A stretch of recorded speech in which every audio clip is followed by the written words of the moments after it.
നമസ്കാരം. പവർ പോയിന്റിലേക്ക് സ്വാഗതം. UDF സർക്കാർ അധികാരമേറ്റിട്ട് 30 ദിവസങ്ങൾ പൂർത്തിയായിരിക്കുന്നു.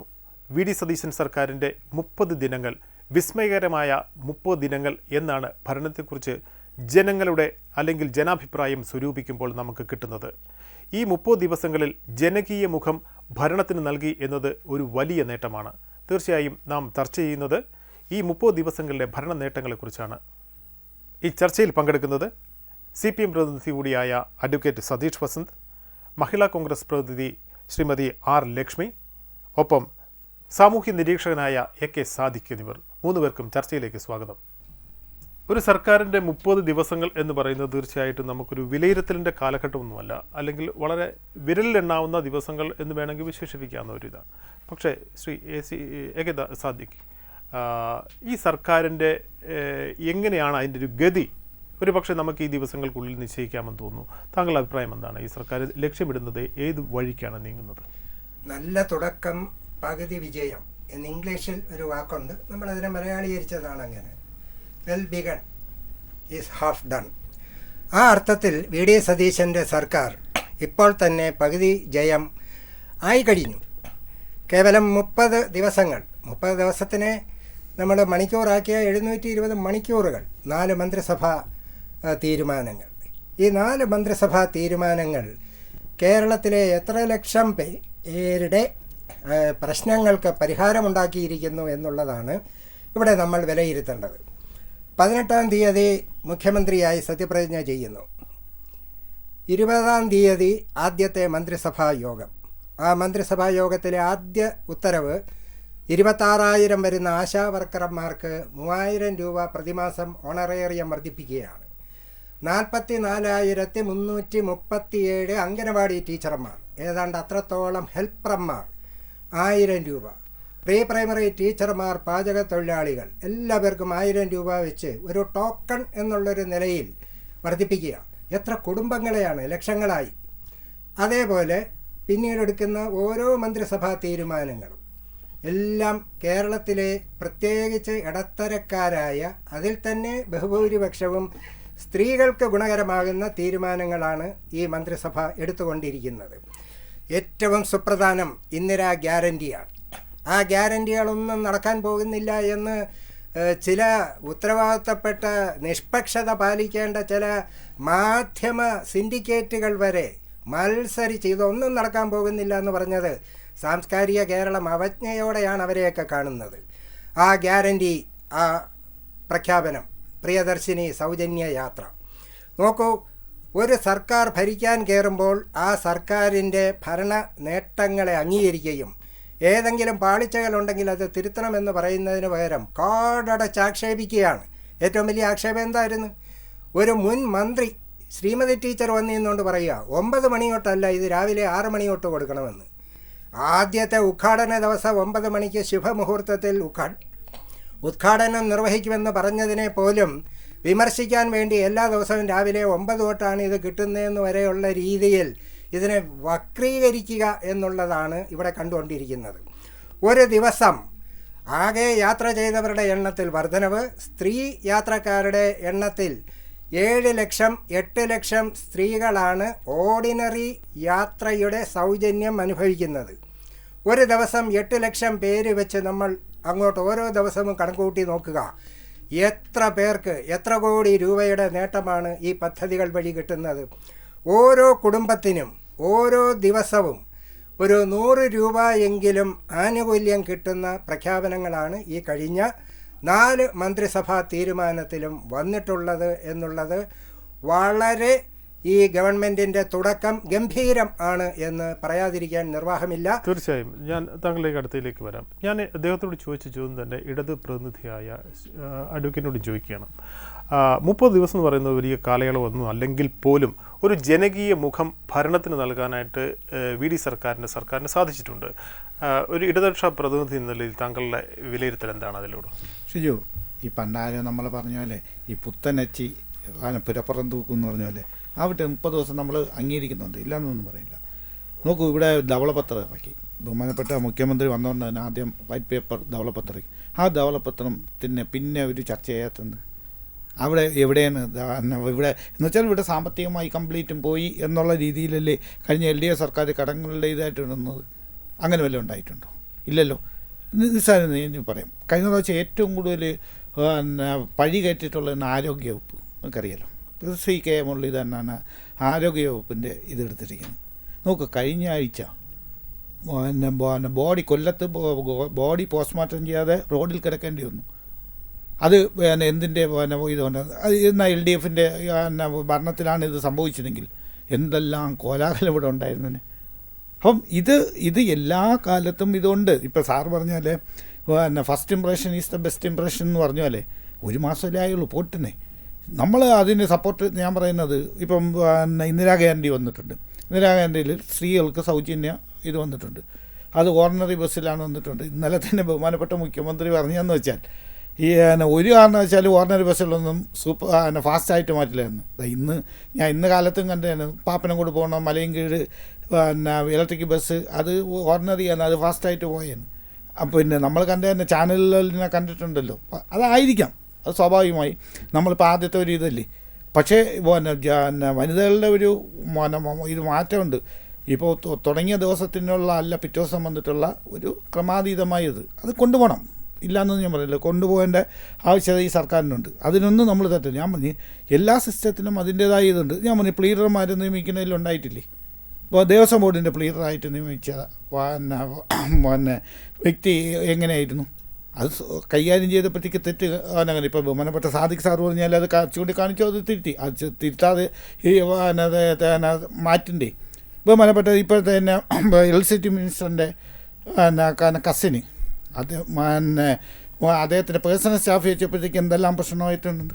ഇപ്പം തന്നെ ഒരു മന്ത്രിയുടെ ഇതെന്ന് പറയുന്നത് അദ്ദേഹത്തിൻ്റെ ഒരു പേഴ്സണൽ സ്റ്റാഫ് വെച്ചിരിക്കണമെന്ന് പറയുന്നത് മുജാഹിദ എന്തോ ആളാണ്. യൂത്ത് കോൺഗ്രസ്സിന് തന്നെ പറഞ്ഞിരിക്കുന്നത് ഇദ്ദേഹത്തിനെ മാറ്റണമെന്ന്. അപ്പോൾ ഇതൊക്കെ എല്ലാ സ്ഥലത്തും ഇതൊക്കെ പ്രശ്നങ്ങളൊക്കെ വരും. അപ്പോൾ നമ്മളത് പരിഹരിച്ച് ഇപ്പം ഒരു മാസമായാലും UDF സർക്കാർ വന്നിട്ട് 10 വർഷം LDF സർക്കാർ ഭരിച്ചിരുന്നു. അതിൻ്റെ ഇത് മാറ്റിക്കൊണ്ടാണ് പുതിയ ജനങ്ങൾ ഒരു മാറ്റം ആവശ്യമുണ്ടായിരുന്നു. അതിനെല്ലാം നമ്മൾ അംഗീകരിച്ചുകൊണ്ട് അപ്പം എല്ലാ സ്ഥലത്തും ഒരു മാറ്റം. ഇപ്പം ഇത് വെച്ച് PM ശ്രീ അതിലെങ്ങനെയാണ് ഇപ്പം അവരൊക്കെ മലക്കം പറയുന്നത്? നേരത്തെ പൈസ വാങ്ങിച്ചു എന്നാണ്. എവിടെ വാങ്ങിച്ചിട്ടുണ്ട്? എവിടെയെങ്കിലും വാങ്ങിച്ചായിട്ട് ഒന്ന് പറയൂ. PM ശ്രീയിൽ ഒപ്പിട്ടിട്ടുണ്ട്. അന്ന് ഒപ്പിടാൻ പോയപ്പോഴത്തേക്ക് അത് ഒപ്പിടാൻ പാടില്ല എന്ന് മുന്നണിയിലെ ആൾക്കാർ പറഞ്ഞിട്ടുണ്ട്. അത് പിൻവലിച്ച് അതിൽ നിന്ന് ഒരു പൈസ വാങ്ങിച്ചിട്ടുണ്ടോ? എന്നിട്ട് ചുമ്മാ ചെന്ന് ഇത് പറയുന്നത് ശരിയാണ്? പദ്ധതി വഴിയാണ് രാഷ്ട്രീയമായ ആക്രമണമാണ് ഈ 30 ദിവസം പ്രായമായ സർക്കാരിനെതിരെ ഇടതുപക്ഷം ഉയർത്തുന്നത്. അത് അവരുടെ പഴയ സർക്കാരിൻ്റെ തുടർച്ച തന്നെ ഇവർ തുടരുന്നു, അല്ലെങ്കിൽ എന്ത് മാറ്റമാണ് എന്നാണ് ചോദിക്കുന്നത്.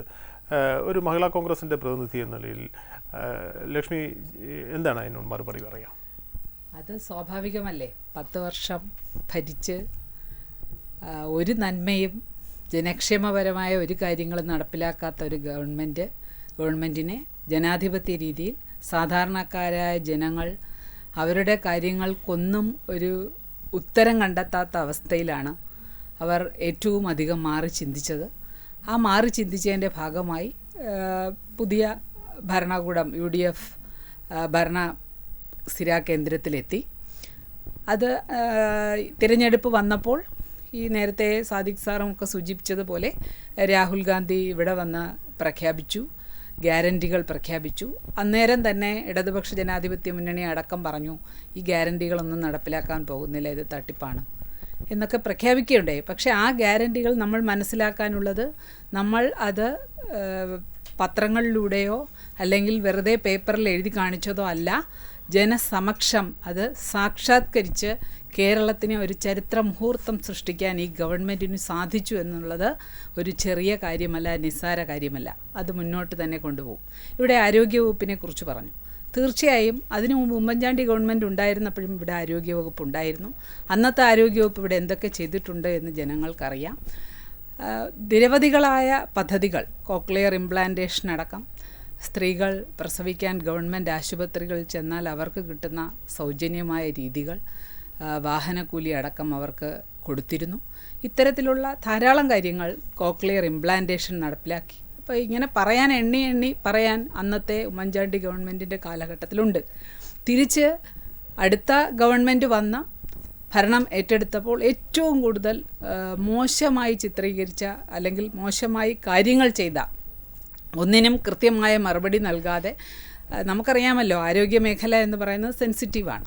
അപ്പോൾ ആ സെൻസിറ്റീവായിട്ടുള്ള ഒരു ഇത് നടപ്പിലാക്കുമ്പോൾ അല്ലെങ്കിൽ ആ വകുപ്പ് കൈകാര്യം ചെയ്യുമ്പോൾ ശ്രദ്ധാപൂർവം കൈകാര്യം ചെയ്യേണ്ട ആ വകുപ്പിനെ സാധാരണക്കാരൻ എപ്പോഴും ആശ്രയിക്കുന്ന ആരോഗ്യ വകുപ്പിനെ ഇല്ലാണ്ടാക്കി എന്ന് തന്നെ നമുക്ക് പറയേണ്ടി വരും. അത് മെഡിക്കൽ കോളേജുകളിലായാലും മറ്റു തലങ്ങളിലായാലും അത് നിലം പരിശാക്കിയിട്ടിരിക്കുന്ന ഒരവസ്ഥയിലാണ് ഇന്ന് UDF ഗവൺമെൻറ് വന്ന ഏറ്റവും പ്രിയപ്പെട്ട കെ മുരളീധരൻ ആരോഗ്യവകുപ്പ് മന്ത്രിയായി ഇന്ന് ഓരോ തലങ്ങളിലും ഓരോ മുക്കും മൂലയും ശ്രദ്ധിച്ച് നിരീക്ഷിച്ചുകൊണ്ട് അതിൽ കൈകടത്തിക്കൊണ്ട് അതിൽ കാര്യങ്ങൾ മനസ്സിലാക്കി പഠിച്ച് വേണ്ട വിധത്തിൽ ആളുകളെ നിയോഗിച്ചുകൊണ്ട് അത് മനസ്സിലാക്കി മുന്നോട്ട് കൊണ്ടുപോയി ഓരോ കാര്യങ്ങളായി ചെയ്തുകൊണ്ട് മുന്നോട്ട് പോവുകയാണ്. അത് നന്നായിരുന്ന ഒരു സാധനത്തിനെ ഇല്ലാണ്ടാക്കി ഇനി അത് ഒന്നേന്ന് കെട്ടിപ്പടുക്കുകയാണ് ഈ ആരോഗ്യ മേഖലയിൽ UDF ഗവൺമെൻറ് ചെയ്തുകൊണ്ടിരിക്കുന്നത്. അപ്പോൾ അത്തരത്തിൽ ഓരോ കാര്യങ്ങളും ജനങ്ങൾക്ക് ബോധ്യപ്പെടുത്തുന്ന രീതിയിൽ വെറുതെ പറയുകയല്ല, അവർക്ക് ഫീൽ ചെയ്യുകയാണ് ഓരോ വകുപ്പുകളും. അത്തരത്തിൽ ഓരോ വകുപ്പുകളും ആരെങ്കിലും പറഞ്ഞു ചെയ്യുന്നയോ അല്ലെങ്കിൽ മുഖ്യമന്ത്രി ഏകപക്ഷീയമായി ചെയ്യുന്നതോ അല്ല. അത് ആ ടീം UDF ടീം ഒന്നടക്കം ചർച്ച ചെയ്ത്, ഇവിടെ സാദിഖ് സാർ സൂചിപ്പിച്ചതുപോലെ നമ്മളെല്ലാവരും കണ്ടതാണ്, വളരെ അത്ഭുത പരതന്ത്രരായി കണ്ടതാണ്.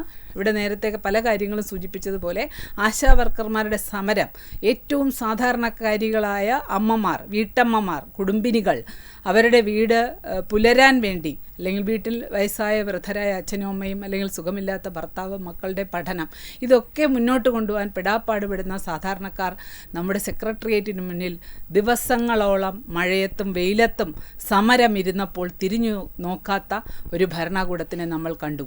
അതുപോലെ പക്ഷേ ഇന്ന് വന്ന ഭരണകൂടം അതല്ല, തികച്ചും വ്യത്യസ്തമായി. ഇപ്പോൾ കൊച്ചു മകൾ വിനോദിനിയുടെ കാര്യമെടുക്കാം. ഇങ്ങനെ ഓരോ എത്ര എക്സാമ്പിളുകൾ വേണോ ഈ കുറഞ്ഞ ദിവസങ്ങൾക്കുള്ളിൽ തന്നെ നമുക്ക് പറയേണ്ടി വരും. സാദിഖ് സാർ, പ്രധാനപ്പെട്ട ഒരു 3 കാര്യങ്ങൾ നമുക്ക് ഈ കഴിഞ്ഞ 30 ദിവസത്തിനുള്ളിൽ നമുക്ക് കാണാൻ കഴിയും. ഒന്ന്, കഴിഞ്ഞ സർക്കാരിൻ്റെ കാലത്ത് ഏറ്റവും ശ്രദ്ധേയമായ ആശാസമരം ഒന്ന് തന്നെ.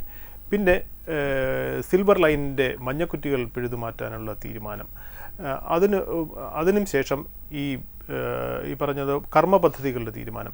ഇങ്ങനെ 3 അല്ലെങ്കിൽ ആലപ്പുഴയിലെ രക്ഷാപ്രവർത്തനമാവട്ടെ, ഈ കാഫർ ഷോട്ടാവട്ടെ, കഴിഞ്ഞ സർക്കാർ കാണിച്ച വലിയ മനുഷ്യാവകാശ ധ്വംസനങ്ങൾക്കെതിരെ ഉണ്ടാകുന്ന ഒരു പ്രവർത്തനമുണ്ട് കഴിഞ്ഞ 30 ദിവസങ്ങൾക്കുള്ളിൽ. ആ പ്രവർത്തനങ്ങളെ സമൂഹം എങ്ങനെയാണ് കാണുന്നത്? ഇവിടെ ഇപ്പോൾ VD സതീശൻ മന്ത്രിസഭയ്ക്ക് വന്നിരിക്കുന്ന ഏറ്റവും വലിയ ഒരു തുടക്കത്തിൽ തന്നെ വരുന്ന ഒരു സംഗതി, 10 വർഷം കൊണ്ട് എടുത്ത തെറ്റായ തീരുമാനങ്ങൾ ആദ്യം തിരുത്തുക എന്നുള്ളൊരു ജോലിയാണ്. അത് കഴിഞ്ഞിട്ട് വേണം ഈ ഗവൺമെൻറ്റിൻ്റേതായ പ്രഖ്യാപിത നയങ്ങൾ നടപ്പിലാക്കേണ്ടത്.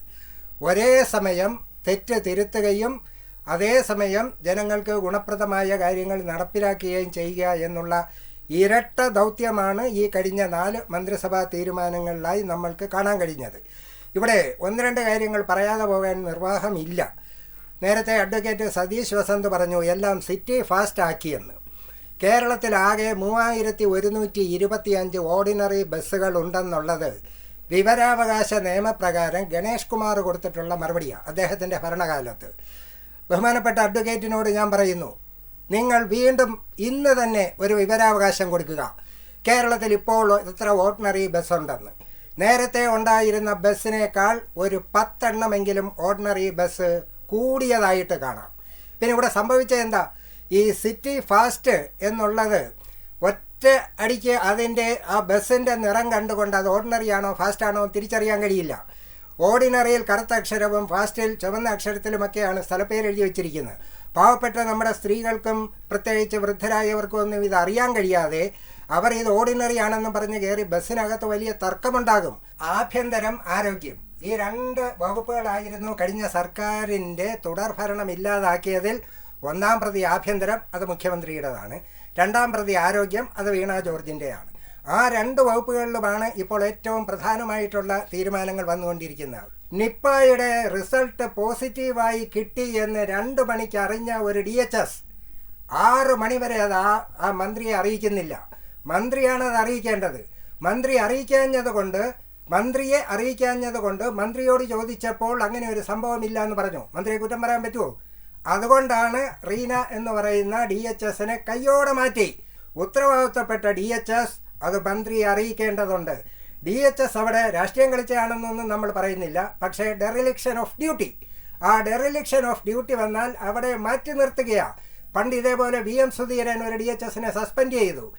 UDFൻ്റെ കോൺഗ്രസിൻ്റെ മുഖ്യമന്ത്രിക്കും മന്ത്രിമാർക്കും വ്യക്തികൾ ആരാണെന്നുള്ളതല്ല, തെറ്റ് ചെയ്തത് ആരായാലും നടപടി എടുക്കുക എന്നുള്ള പോളിസിയുണ്ട്. ആ അർത്ഥത്തിൽ ആരോഗ്യ മേഖല എല്ലാ മേഖലയിലും അത്തരത്തിൽ ഓപ്പറേഷൻ തൂഫാൻ ഇന്നത്തെ ഏറ്റവും അവസാനത്തെ കണക്ക് കിട്ടിയപ്പോൾ 1-ാം തീയതി മുതൽ 18-ാം തീയതി വരെ 18 ദിവസം കൊണ്ട് 3000 അറസ്റ്റുകൾ. ഒരു ദിവസം എത്ര അറസ്റ്റാ? എത്ര kilo MDMA? 1.25 kilo MDMA, 150 kilo കഞ്ചാവൊക്കെ പിടിച്ചിരിക്കുന്നു. തീർച്ചയായും അത് ദേശീയ തലത്തിൽ പോലും ശ്രദ്ധ തേടുന്ന രീതിയിലേക്ക് ആ പ്രോജക്റ്റ് മാറുന്നു എന്നുള്ളതാണ്. ഞാൻ 30 ദിവസം ഇപ്പോൾ പറഞ്ഞത് നമ്മുടെ VD സതീശൻ സർക്കാരിൻ്റെ കാലയളവിലാണ്. ഈ കാലയളവ് ഭരണപക്ഷത്ത് നടക്കുന്നതിനെക്കുറിച്ചാണ് നമ്മൾ ഇത്രയും പറഞ്ഞത്. ഈ സമയത്ത് പ്രതിപക്ഷത്ത് എന്ത് നടക്കുന്നു എന്നുകൂടി ഞാൻ താങ്കളോട് ചോദിക്കുകയാണ്. അപ്പോൾ പ്രതിപക്ഷത്തുണ്ടായ ഈ ഒരു വലിയ കനത്ത പരാജയത്തിൻ്റെ അതിനുശേഷം താങ്കളുടെ മുന്നണിയിൽ നടക്കുന്ന ആ കലാപങ്ങളെയും നമ്മളൊന്ന് വിലയിരുത്തണ്ടേ? ആ വിലയിരുത്തൽ ആണ് തീർച്ചയായും ഈ പറഞ്ഞതുപോലെ രാഷ്ട്രീയ തിമിരമായിരുന്നു എന്ന് ഇദ്ദേഹം ആരോപിക്കുന്ന ആ സിറ്റുവേഷനിലേക്ക് വരുന്നത്. ഒപ്പം അദ്ദേഹത്തിൻ്റെ മകളെ എതിരെ ED റെയ്ഡ് നടക്കുന്നു, അവിടെ പാർട്ടി ഇടപെടുന്നു. ഇന്നലെ കഴിഞ്ഞ ദിവസം ചോദ്യം ചെയ്യലിന് ചെല്ലുമ്പോൾ പാർട്ടിയിൽപ്പെടുന്ന ആരും തന്നെ ഇല്ല. ഇങ്ങനത്തെ ഒരു സിറ്റുവേഷനിൽ പഴയ മുഖ്യമന്ത്രിക്ക് നേരിടേണ്ടി വരുന്ന ഒരു സാഹചര്യം കൂടി താങ്കൾ കാണുന്നില്ലേ? അല്ല, ഷിജു പറയുന്നതായിട്ട് ഇനി ഇടപെടണമെന്നാണ്. നോക്കാം, അതെന്ന് പറയുന്നത് അന്ന് മുഖ്യമന്ത്രി അല്ല, അതൊരു പൊരുത്തക്കേടില്ലേ? നേരത്തെ ഇടപെട്ടു, ഇപ്പം മാറി നിൽക്കുന്നു. അല്ല, അതൊന്നല്ല. അന്നത്തെ എന്ന് പറയുന്നത് നമുക്ക് ബഹുമാനപ്പെട്ട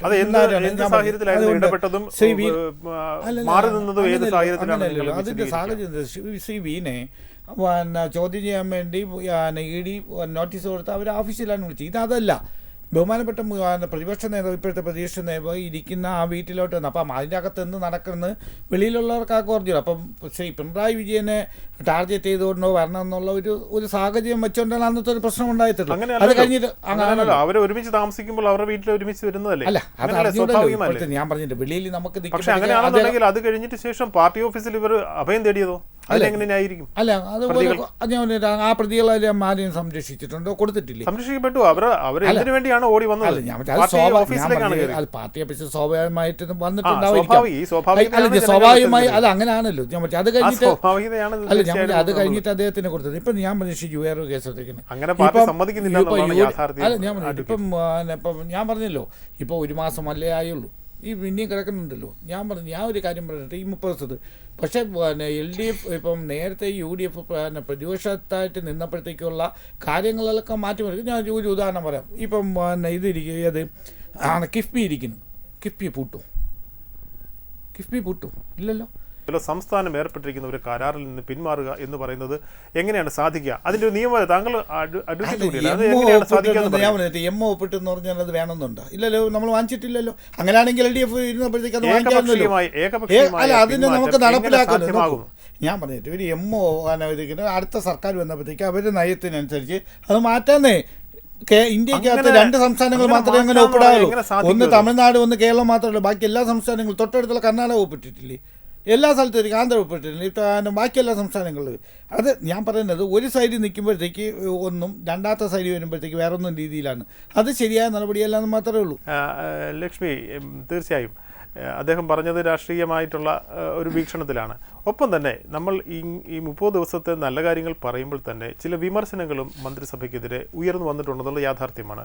അത് പേഴ്സണൽ സ്റ്റാഫിൻ്റെ കാര്യമാവട്ടെ, അല്ലെങ്കിൽ ചില നിയമനങ്ങളുടെ കാര്യമാകട്ടെ, അത്തരം കല്ലുകടികൾ ഉണ്ടാകുന്നത് യഥാർത്ഥത്തിൽ ജനങ്ങൾ പ്രതീക്ഷിക്കുന്നതല്ലല്ലോ. തീർച്ചയായിട്ടും അതൊരു പ്രതീക്ഷയ്ക്ക് വിഘാതമായിട്ട് വരുന്നു. അങ്ങനത്തെ സംഭവങ്ങളൊക്കെ ഉണ്ടാകുന്നത് ജനങ്ങളെ എങ്ങനെയാണ് ബാധിക്കുന്നത്? അത് ജനങ്ങൾ പ്രതീക്ഷിക്കുന്നില്ല. പക്ഷേ നമ്മൾ ഒത്തിരി ജനക്ഷേമപരമായ കാര്യങ്ങൾ, പ്രഖ്യാപനങ്ങൾ നടത്തുകയും അത് അടിയന്തിരമായി ഒട്ടും താമസിക്കാതെ, എനിക്കൊന്നും ഇതിനു മുമ്പൊന്നും ഇത്രയും പെട്ടെന്ന് പ്രഖ്യാപനങ്ങൾ നടപ്പിലാക്കിയിട്ടുണ്ടാവില്ല.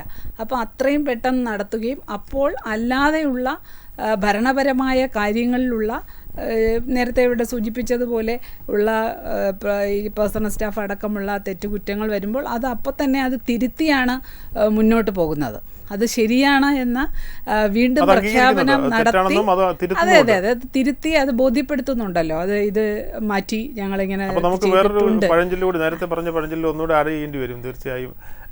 എന്താണ്, error is human, correction is divine എന്ന് പറയുന്ന പോലെ ആ ഒരു തിരുത്തലിലേക്ക് കൂടി വരേണ്ടി വരും. അല്ല, നമ്മൾ അത് തെറ്റ് തിരുത്തുന്നത് ശരിയാണെന്നുള്ള പക്ഷം ആണ് എനിക്കുള്ളത്. കാരണം നമ്മളത് വീണ്ടും അത് ശരിയാണ് എന്ന് അടിവരയിട്ടുകൊണ്ട് വീണ്ടും ആശാവർക്കർമാരിലേക്ക് വരേണ്ടി വരും. കാരണം അവരുടെ സമര പ്രഖ്യാപനത്തിന് ശേഷം നമുക്കറിയാമല്ലോ, ഔദ്യോഗികമായി PSC അംഗങ്ങൾക്കടക്കമുള്ള വേതന വർധനവ്, ലക്ഷങ്ങളുടെ വേതന വർധനവ് അതേ ദിവസം തന്നെ, അവരൊരു ദിവസത്തെ സമരത്തിന് വേണ്ടിയാണ് അവിടെ വന്നത്, 24 മണിക്കൂർ. ആ സമരത്തിന് വന്ന ആ ദിവസം തന്നെ ഈ പ്രഖ്യാപനം നടത്തുകയും അവരെ ഒന്ന് കാണാൻ പോലും കൂട്ടാക്കാത്ത വകുപ്പ് മന്ത്രിയും മുഖ്യമന്ത്രിയുമാണ്. അപ്പോൾ അതിൻ്റെ ഭാഗമായിട്ടാണ് അവർ അനന്തമായ സമരം നടത്തിയത്. അപ്പോൾ ആ ധാർഷ്ട്യം എവിടെ? ഈ തെറ്റുതിരുത്തൽ നടത്തുന്ന ഇപ്പോഴത്തെ മുഖ്യമന്ത്രിയും മന്ത്രിസഭയും എവിടെ ആണ് എന്ന് ജനം തീർച്ചയായും നോക്കിക്കാണും. തെറ്റ് പറ്റില്ല എന്ന് സ്വയം വിശ്വസിക്കുകയും അത് മറ്റുള്ള അംഗങ്ങളെ കൂടി വിശ്വസിപ്പിക്കുകയും ചെയ്ത ഒരു ഭരണാധികാരിയുടെ കാലത്തു നിന്നാണ്. തെറ്റ് അംഗീകരിക്കാറില്ല അദ്ദേഹം, ഒരിക്കലും തെറ്റ് പറ്റില്ല എന്നുള്ള ഒരു ധാരണയിലാണ് അദ്ദേഹത്തിൻ്റെ ഭരണം എന്നാണ് നമുക്ക് അദ്ദേഹത്തിൻ്റെ പ്രവൃത്തികളിൽ നിന്നെല്ലാം തോന്നുന്നത്. പാർട്ടിയിലാണെങ്കിലും രാഷ്ട്രീയത്തിലാണെങ്കിലും ഭരണത്തിലായാലും അങ്ങനെ തന്നെയാണ്. അത്ര പിടിവാശിക്കാരനായിരുന്നു. അതിൽ നിന്ന് ഈ ഒരു ജനകീയ സർക്കാരിലേക്ക് വന്നു കഴിഞ്ഞപ്പോൾ ഉള്ള മാറ്റം ജനങ്ങൾ തിരിച്ചറിയുന്നുണ്ട്.